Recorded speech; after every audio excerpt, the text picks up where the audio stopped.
ایک مرتبہ ایک شخص حضرت علی رضی اللہ تعالیٰ عنہ کی خدمت میں آیا اور دست ادب کو جوڑ کر عرض کرنے لگا، میں اپنی اولاد کی شادی کروانا چاہتا ہوں، لیکن مجھے کیسے معلوم ہو کہ یہ عورت میرے بیٹے کے لیے صحیح ہے یا غلط؟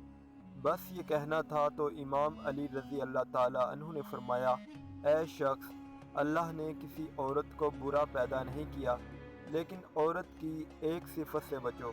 تو وہ کہنے لگا، یا علی، کون سی صفت؟ امام علی رضی اللہ تعالیٰ عنہ نے فرمایا، میں نے اللہ کے رسول صلی اللہ علیہ وآلہ وسلم سے سنا کہ کبھی بیوقوف عورت سے شادی نہ کرنا، کیونکہ اس کا ساتھ مصیبتوں کو دعوت دیتا ہے، گھر کا سکون ختم کرتا ہے اور اس کی اولاد بیکار ہوتی ہے۔ تو وہ کہنے لگا، یا علی، مجھے معلوم کیسے ہو کہ میرے بیٹے کے لیے یہ عورت بیوقوف ہے یا عقل مند؟ بات جب یہاں تک پہنچی تو امام علی رضی اللہ تعالیٰ عنہ نے فرمایا، بیوقوف اور عقل مند عورت کی پہچان یہ ہے کہ عقل مند عورت بات سننے کے بعد سمجھ کر پھر جواب دیتی ہے، اور بیوقوف عورت بات سنے سمجھے بغیر ہی جواب دینا شروع کر دیتی ہے۔ اختلافات کی موجودگی میں بگاڑ کا سبب عدم برداشت، جلد بازی، بغیر سمجھے جواب دینا، تصدیق کیے بغیر کسی بات کو مان لینا، کسی شخص کی رائے اس ہی سے معلوم کرنے کے بجائے دوسروں کی سنی سنائی باتوں پر یقین کر لینا، غصے پر قابو نہ رکھ پانے جیسے غلط رویے شامل ہیں، اور پھر یہ کہ اپنی ذات پر غور و فکر نہ کرنا، اس بات کو نہ سوچنا کہ ہم کہاں کیا غلطی کر رہے ہیں۔ یہ کوتاہی بھی اختلافات کے وقت بہتری کے راستے میں رکاوٹ بنتی ہے، اور ایک اہم پہلو رد عمل کی نفسیات بھی ہے۔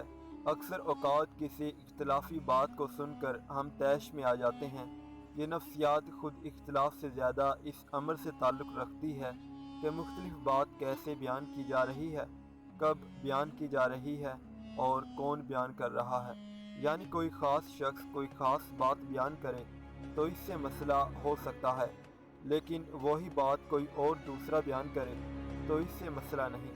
مثال کے طور پر لبرلز مولویوں کے خلاف بات کریں تو برا لگ جائے، اور اگر کوئی مولوی ہی کسی مولوی کے خلاف بات کرے تو برا نہ لگے۔ یہ بھی ایک اہم پہلو ہے جو اختلافات قائم رکھتا ہے۔ اس نفسیات سے بھی اگر ہم بچ جائیں تو کافی حد تک مسائل کم ہو سکتے ہیں۔ اکثر ایسا بھی ہوتا ہے کہ کوئی شخص پہلے کسی خاص نظریے کا حامل ہو، لیکن وقت کے ساتھ اس کے نظریات تبدیل ہو جائیں۔ اگر اس کا علم لوگوں کو نہ ہو تو یہ بھی اختلافات برقرار رکھنے میں اپنا کردار ادا کرتا ہے۔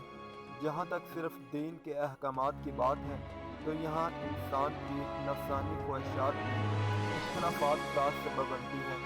اگر ہم اپنی نفسانی خواہشات چھوڑ کر اس بات پر توجہ دیں جس کا حکم دین نے دیا ہے، تو بھی اختلافات کافی حد تک کم ہو سکتے ہیں۔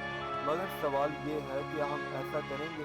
کیا ہم اس بات پر غور بھی کریں گے، اپنے گریبان میں جھانکیں گے؟ یعنی ایمانی کمزوری بھی اختلافات کا سبب بنتی ہے۔ اللہ تعالیٰ سے دعا کر کے اور گناہوں کو ترک کر کے بھی بہت سے اختلافات ختم ہو سکتے ہیں۔ شکریہ۔ مزید اسی طرح کی اسلامی ویڈیوز کی اپڈیٹس کے لیے ہمارے چینل کو سبسکرائب کریں۔